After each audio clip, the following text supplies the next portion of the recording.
Hello दोस्तों, मैं हूं Amit Chauran and I welcome you all to our YouTube channel Rajveer classes. आज हम जिस टॉपिक को डिस्कस करने जा रहे हैं वो किसी भी गवर्नमेंट एग्जाम के लिए बहुत ज़्यादा इंपॉर्टेंस रखता है। उस टॉपिक का नाम है emergency provisions in Indian constitution, यानी कि भारतीय संविधान में आपातकालीन प्रावधान।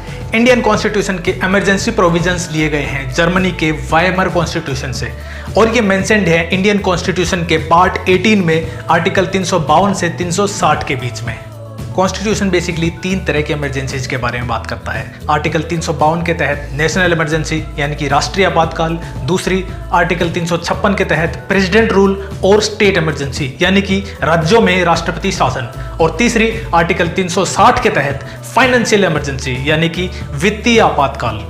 वैसे ये इमरजेंसी टॉपिक बहुत बड़ा टॉपिक है, इसलिए इसको हम 2 पार्ट में डिवाइड करेंगे। पहले पार्ट में हम जानेंगे नेशनल इमरजेंसी के बारे में, दूसरे पार्ट में हम जानेंगे प्रेसिडेंट रूल और फाइनेंशियल इमरजेंसी के बारे में।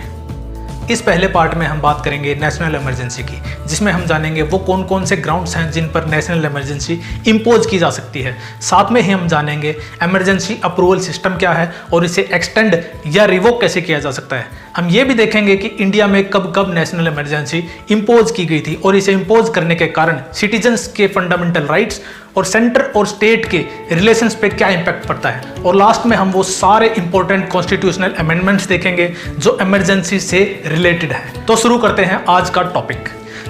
टॉपिक है नेशनल इमरजेंसी यानी कि आर्टिकल 352 के तहत कॉन्स्टिट्यूशनल प्रोविजंस। तो सबसे पहले हम देख लेते हैं वो कौन कौन से ग्राउंड्स हैं जिन पर नेशनल इमरजेंसी इंपोज की जा सकती है। तो आर्टिकल 352 कहता है कि वॉर, एक्सटर्नल एग्रेशन या फिर आर्म्ड रेबेलियन यानी युद्ध, बाह्य आक्रमण या सशस्त्र विद्रोह। इन 3 ग्राउंड्स की वजह से यदि प्रेसिडेंट को लगता है कि इंडिया या इंडिया के किसी पार्ट की सिक्योरिटी खतरे में है तो वो नेशनल इमरजेंसी प्रोक्लेम कर सकता है। अब बात करते हैं एक्सटर्नल एग्रेशन यानी बाह्य आक्रमण की। वैसे तो इसका एक वाइड मीनिंग होता है, पर ब्रॉडली अगर हम इसे देखें तो जब एक कंट्री दूसरी कंट्री पर आर्म फोर्सेज का यूज करती है और दूसरी कंट्री इसे वॉर डिक्लेयर किए बिना अपना डिफेंस कर लेती है तो इसे हम एक कंट्री का दूसरी कंट्री पर एक्सटर्नल एग्रेशन कह सकते हैं। जैसे कि पाकिस्तान का कारगिल इन्वेजन, इसे हमारे तब के प्रधानमंत्री श्री अटल बिहारी वाजपेयी जी ने एक वॉर डिक्लेयर किए बिना हमारी आर्मी को यूज करके पाकिस्तानी आर्मी को कारगिल से खदेड़ा था। और साथ ही ये बात भी ध्यान रहे कि हमने उस समय नेशनल इमरजेंसी इंपोज भी नहीं की थी कंट्री पर। और दूसरा एग्जाम्पल हम देख सकते हैं, कभी कभी नॉर्थ कोरिया साउथ कोरिया पर एक्सटर्नल एग्रेशन करता रहता है। तीसरा ग्राउंड है आर्म्स रेबेलियन यानी सशस्त्र विद्रोह। जब किसी देश में कोई एक ऐसा ग्रुप इतना पावरफुल हो जाता है कि वो आर्म्स मैनेज कर लेता है और अपनी एक army type organisation form up कर लेता है और सीधे गवर्नमेंट को चैलेंज कर लेता है और उसका तख्ता पलट करने के लिए रेबेलियन पर उतर आता है, तो इसे हम आर्म्ड रेबेलियन कह सकते हैं। अब पहले 2 ग्राउंड्स यानी वॉर और एक्सटर्नल एग्रेशन, इन 2 ग्राउंड्स पर अगर कोई इमरजेंसी इंपोज की जाती है तो इसे हम एक्सटर्नल इमरजेंसी कहेंगे। वहीं तीसरी कैटेगरी यानी आर्म्स रेबेलियन को ग्राउंड मानते हुए अगर कोई इमरजेंसी इंपोज की जाती है तो इसे हम इंटरनल इमरजेंसी कहेंगे। यहाँ मैं एक बात और बता दूँ, ये जो टर्म है आर्म्ड रेबेलियन यानी कि सशस्त्र विद्रोह, इसे इंसर्ट किया गया था कॉन्स्टिट्यूशन के 44th अमेंडमेंट एक्ट 1978 के द्वारा। इससे पहले इंटरनल डिस्टर्बेंस को एक ग्राउंड कंसीडर किया जाता था नेशनल इमरजेंसी इंपोज करने के लिए। ऐसा क्यों किया गया ये हम वीडियो में आगे देखेंगे। तो चलिए हम जानते हैं इमरजेंसी अप्रूवल सिस्टम के बारे में, यानी कि इमरजेंसी प्रोक्लेम होने के बाद उसका अप्रूवल कैसे होता है और इसे एक्सटेंड कैसे किया जाता है। तो अगर हम पूरा प्रोसीजर देखें इमरजेंसी का, तो सबसे पहले कैबिनेट प्रेसिडेंट को एक रिटर्न एडवाइस देती है कि इन एक्सटर्नल और इंटरनल रीजन्स के कारण पूरे देश या देश के किसी भाग की सिक्योरिटी खतरे में है, इसलिए आप इमरजेंसी प्रोक्लेम कर दीजिए। तो प्रेसिडेंट को वो इमरजेंसी प्रोक्लेम करनी होगी, प्रेसिडेंट उसके लिए बाध्य होंगे और उस प्रोक्लेमेशन के दिन से ही इमरजेंसी लागू हो जाएगी। पर ये कंटिन्यू होगी या नहीं होगी यह पार्लियामेंट डिसाइड करेगी, because India is a parliamentary democracy. Lok Sabha और राज्यसभा दोनों हाउसेज स्पेशल मेजोरिटी के द्वारा 1 महीने के अंदर अंदर इस इमरजेंसी को अप्रूवल देंगे। अगर इन दोनों सदनों में से किसी भी एक सदन ने 1 महीने के अंदर अंदर अपना अप्रूवल नहीं दिया तो इमरजेंसी वहीं खत्म हो जाती है। अब ये स्पेशल मेजोरिटी भी 44th अमेंडमेंट एक्ट 1978 के द्वारा इंक्लूड की गई थी। इससे पहले सिंपल मेजोरिटी काफ़ी थी इस इमरजेंसी के प्रोक्लेमेशन को अप्रूवल देने के लिए। अब ये स्पेशल मेजोरिटी क्या है? एक तरफ अगर हम देखें तो सिंपल मेजोरिटी में सिर्फ 50% मेंबर्स अगर इस चीज़ को अप्रूवल कर देते हैं या फेवर में वोट दे देते हैं तो इसे एक सिंपल मेजोरिटी कहा जाएगा। यानी कि लोकसभा के जितने भी मेंबर्स हैं उसके 50% मेंबर्स अगर इसके फेवर में वोट दे दें तो इसे सिंपल मेजोरिटी कहा जाएगा। परंतु स्पेशल मेजोरिटी में इसका अप्रूवल को थोड़ा टफ बनाया गया है। इसमें 50% मेंबर्स का अप्रूवल तो चाहिए, साथ ही साथ उस हाउस में उस दिन प्रेजेंट और वोटिंग करने वाले मेंबर्स के 2/3 स्ट्रेंथ का भी अप्रूवल चाहिए। यानी कि 50% of members plus 2/3 of present and voting.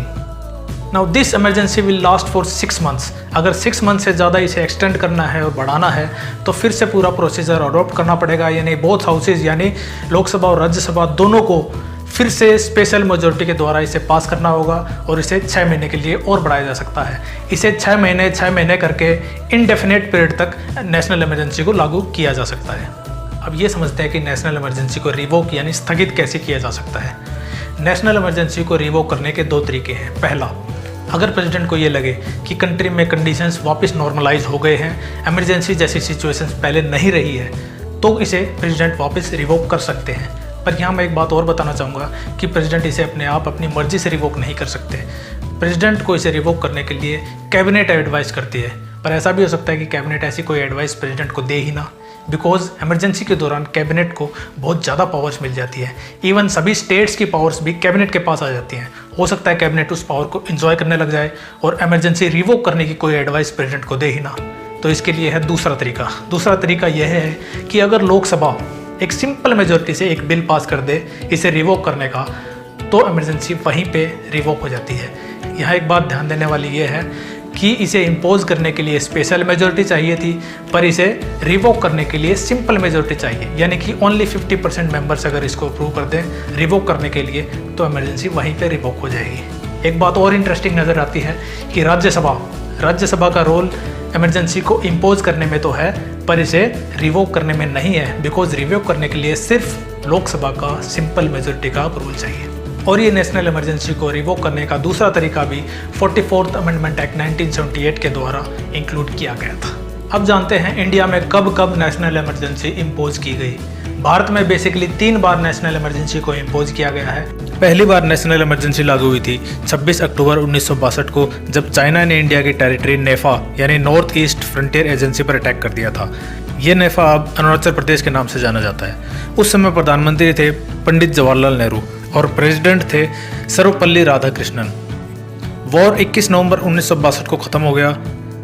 27 मई 1964 को पंडित जी नहीं रहे, नए प्रधानमंत्री बने श्री लाल बहादुर शास्त्री जी। 1962 के युद्ध में भारत को काफ़ी नुकसान हुआ था। इसे देखकर पाकिस्तान भी और कॉन्फिडेंस में आया और 1965 में उसने इंडिया पर अटैक कर दिया। इस 1965 के वॉर के कारण इमरजेंसी एक्सटेंड हो गई। 1966 जनवरी में भारत और पाकिस्तान के बीच रशिया की मदद से ताशकंद में समझौता हुआ, जो उस समय रशिया में था।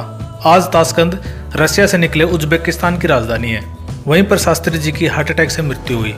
प्रधानमंत्री बनी श्रीमती इंदिरा गांधी जी। इन्होंने इमरजेंसी को कंटिन्यू रखा। इमरजेंसी का मिसयूज होने लगा और पब्लिक कैंपेन होने लगे। तब जाके 10 जनवरी 1968 को फर्स्ट इमरजेंसी रिवोक हुई। सेकेंड इमरजेंसी को इम्पोज किया गया था 3 दिसंबर 1971 को इंडिया पाकिस्तान वॉर के टाइम। प्रेसिडेंट थे श्री वी गिरी और प्रधानमंत्री थी श्रीमती इंदिरा गांधी। यह वॉर भी खत्म हो गया। अभी सेकेंड इमरजेंसी रिवोक ही नहीं हुई थी कि 25 जून 1975 से थर्ड इमरजेंसी डिक्लेयर कर दी गई। ग्राउंड था इंटरनल डिस्टर्बेंस। एक्चुअल में हुआ यह था कि इमरजेंसी से कुछ दिन पहले ही जून 1975 में इलाहाबाद हाई कोर्ट ने एक इलेक्शन पिटीशन में श्रीमती इंदिरा गांधी जी को करप्ट प्रैक्टिसेस के लिए गिल्टी करार दे दिया था और पब्लिक ऑफिस से डिस्क्वालीफाई करके नेक्स्ट 6 ईयर तक उन पर बैन लगा दिया गया था। इंदिरा गांधी जी ने सुप्रीम कोर्ट में अपील करनी चाहिए, परंतु सुप्रीम कोर्ट उस समय वैकेशन में थी। इसी दौरान उनके खिलाफ ऑफिस छोड़ने के लिए काफ़ी प्रोटेस्ट होने लगे। हेंस इलाहाबाद हाईकोर्ट ऑर्डर से बचने के लिए उन्होंने इमरजेंसी लगाई। उससे भी बड़ी बात यह थी कि ये इमरजेंसी उन्होंने बिना काउंसिल ऑफ मिनिस्टर्स के साथ मीटिंग किए रातों रात लगवाई थी। प्रेसिडेंट थे फखरुद्दीन अली अहमद जी। तीनों इमरजेंसीज में इस तीसरी इमरजेंसी में सबसे ज़्यादा रिस्ट्रिक्शंस थे। पॉलिटिकल ओपोनेंट्स को अरेस्ट किया गया, fundamental rights were curtailed, constitution was amended to a very large extent, specially 42nd amendment act 1976। इसमें इतने सारे चेंजेस किए गए कि इसे मिनी कॉन्स्टिट्यूशन भी कहा जाता है। साथ ही साथ इंटेंसिव गवर्नमेंट प्रोग्राम्स चलाए जा रहे थे, जैसे स्लम हटाओ मूवमेंट, फैमिली प्लानिंग, और इन्हें बड़ी बेरहमी से इम्प्लीमेंट किया जा रहा था। प्रेस पर भी सेंसरशिप लगाई और उन्हें गवर्नमेंट के खिलाफ कुछ भी छापना मना था। इसी दौरान श्री जयप्रकाश नारायण जी ने टोटल रिवॉल्यूशन चलाया। फाइनली 23 मार्च 1977 को इस थर्ड इमरजेंसी को रिवोक कर दिया गया। अब देखते हैं इमरजेंसी के क्या क्या इम्पैक्ट्स होते हैं सेंटर स्टेट रिलेशंस पर और सिटीजन्स के फंडामेंटल राइट्स के ऊपर। Article 353 discusses about the impacts of emergency on centre state relations.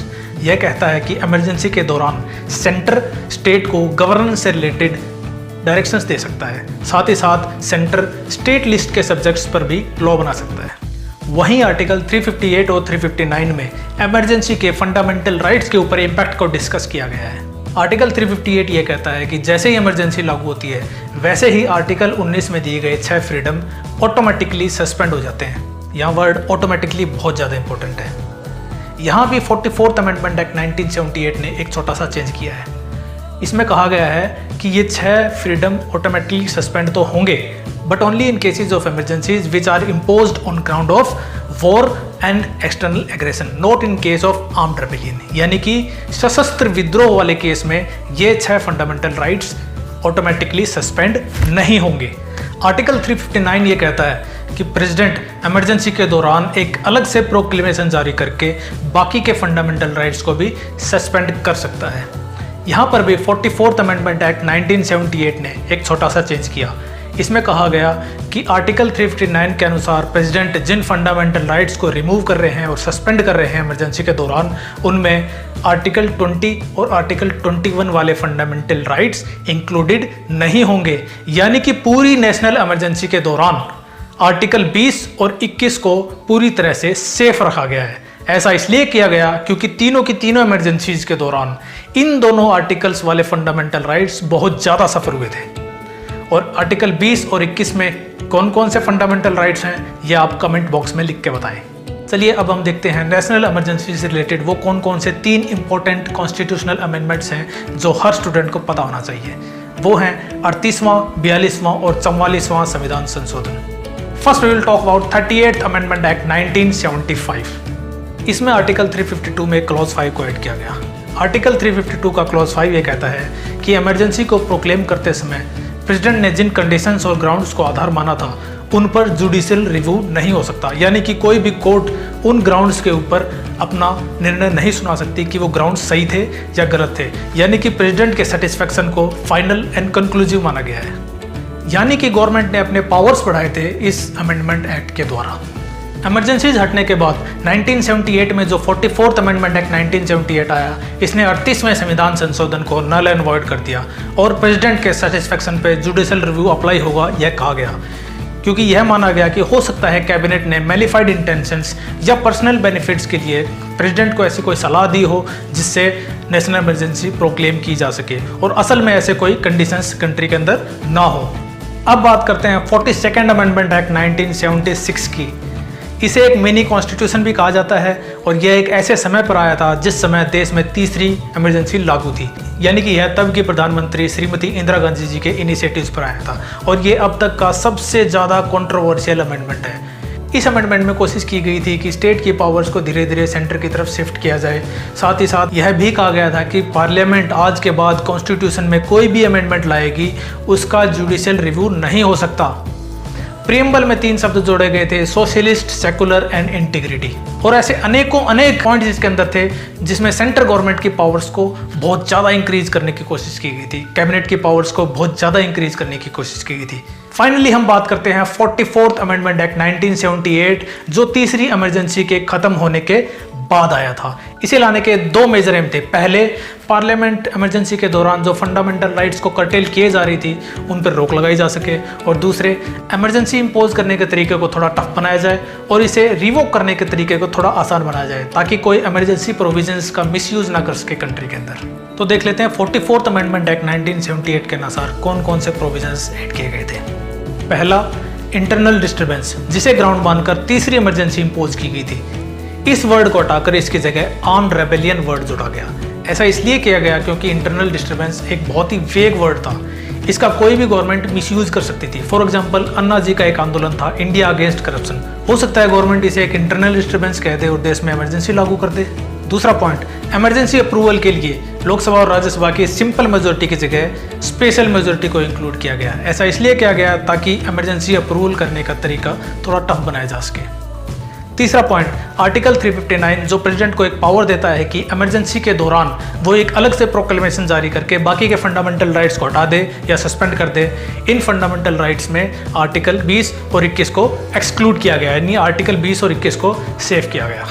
और चौथा, बहुत ही ज़्यादा इंपॉर्टेंट, जो हम पहले भी डिस्कस कर चुके हैं, 38th अमेंडमेंट एक्ट जो प्रेसिडेंट के सेटिस्फेक्शन को जुडिशियल रिव्यू से बाहर कर रहा था, उसे नल एंड वॉइड किया गया और यह कहा गया कि प्रेसिडेंट का सेटिस्फेक्शन जुडिशियल रिव्यू के अंतर्गत आएगा। यानी प्रेसिडेंट जिन ग्राउंड्स को आधार मानकर नेशनल इमरजेंसी इंपोज कर रहे हैं उनका जुडिशियल रिव्यू किया जा सकता है। तो ये था दोस्तों इमरजेंसी टॉपिक का पहला पार्ट, जिसमें हमने नेशनल इमरजेंसी यानी राष्ट्रीय आपातकाल को डिस्कस किया। इस टॉपिक का सेकंड पार्ट मैं जल्दी ही लेके आऊँगा, जिसमें आर्टिकल 356 के तहत प्रेसिडेंट रूल और आर्टिकल 360 के तहत फाइनेंशियल इमरजेंसी यानी वित्तीय आपातकाल को डिस्कस करेंगे। आशा करता हूँ कि ये कंटेंट आपको पसंद आया होगा। अगर आपको ये कंटेंट पसंद आया है तो इसे लाइक कीजिए, शेयर कीजिए, सब्सक्राइब कीजिए। तो मिलते हैं जल्दी ही, टेक केयर।